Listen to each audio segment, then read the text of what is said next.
What's up, guys? JP back at you once again, bringing you guys day number 26 in my 14th annual 31 Days of Horror, a series in which we watch and review 31 horror films in 31 days, all during the month of October, leading right up to Halloween. And yeah, continuing along with the reviews here for day number 26, I am doing Nightmare on Elm Street Part 4, The Dream Master from the year 1989.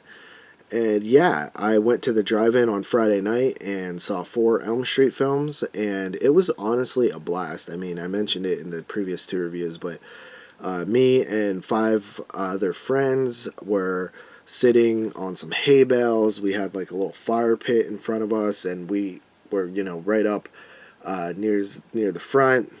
Big drive-in screen. It was cold as hell. My toes were frozen by the end of it.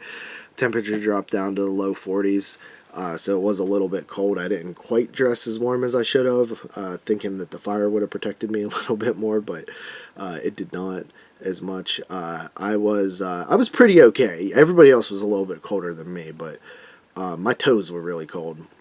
So yeah, Nightmare on Elm Street Part 4, Dream Master.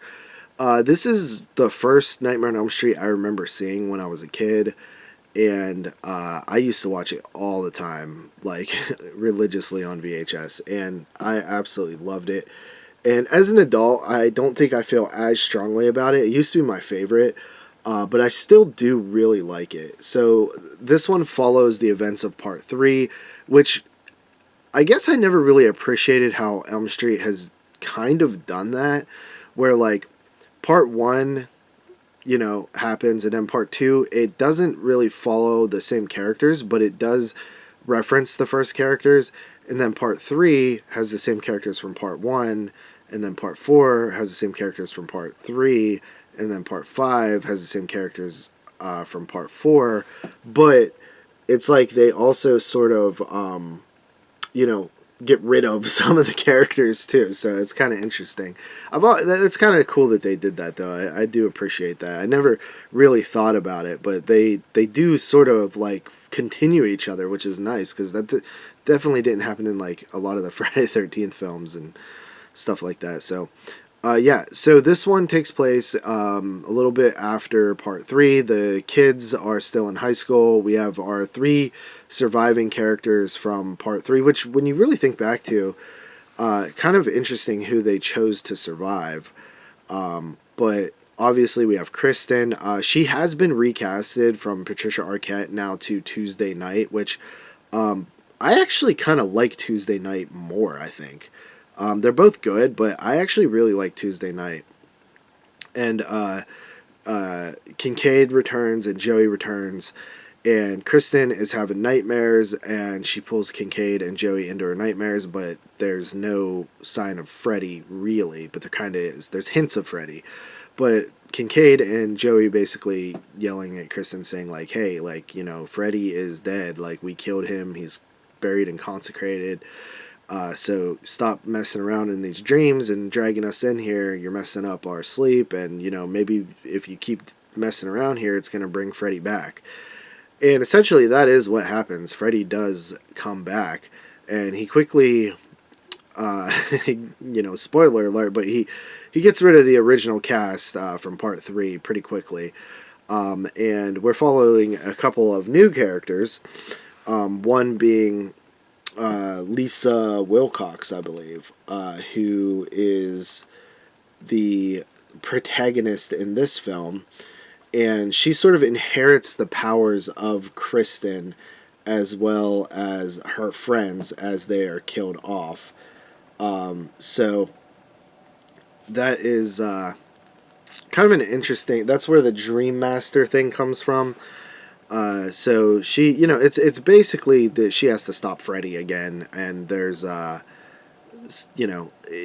this one does not add much, in terms of story to the film series. It's more of just another installment, but we do have, some cool characters. I like honestly all the characters. Like Dan's cool, Rick's pretty fun.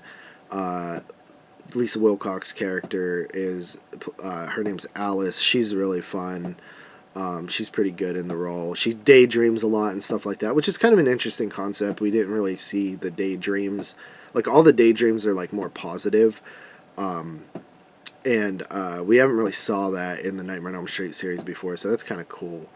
But the characters are pretty fun. There's Sheila and I forget some of their other names, but they're all Debbie. Is Debbie one of them? But yeah, we got, of course, Robert Englund returning. This is where the comedy and like the goofiness is amped way up. The MTV Freddy, if you will. We get, you know, this scene on a beach where his claws are like a shark fin, and then we have some pizza with souls in it, soul food joke. But there's also a lot of really cool dream sequences in here too. I really like the classroom kill with the "you want to suck" face thing, and that whole dream sequence is cool. You got a pretty awesome dream sequence in the junkyard, or the salvage yard with Kincaid. Joey's is pretty neat as well with the waterbed. There really is a lot of cool dream sequences in this one. The movie theater scene is pretty awesome as well. The way like the popcorn and the Coke come like sucked into the movie, and that whole scene is pretty good. They also mess around with the audience a little bit with like this characters like in a loop, which is pretty cool actually. Overall, I mean, it's a very fun Nightmare on Elm Street. It's not the best in the series, but I think it's really fun. And yeah, there are a little bit of goofy things in it, but I'm okay with that. It's still a blast.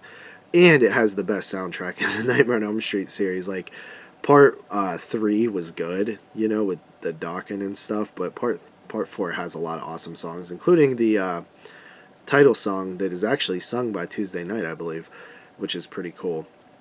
So yeah, and then you got like Rick's death is ridiculous, but a lot of good stuff in this one. It does kind of end like, I like the ending sequence, how it plays out, but just like what actually, like, and I mean like visually how it plays out, but like what actually happens is kind of silly.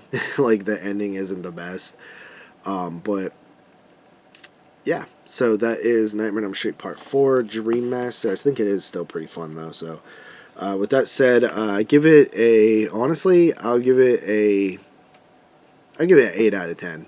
I like it. So, yeah, I'm a big Freddy guy. I love the Nightmare on Elm Street movies a lot.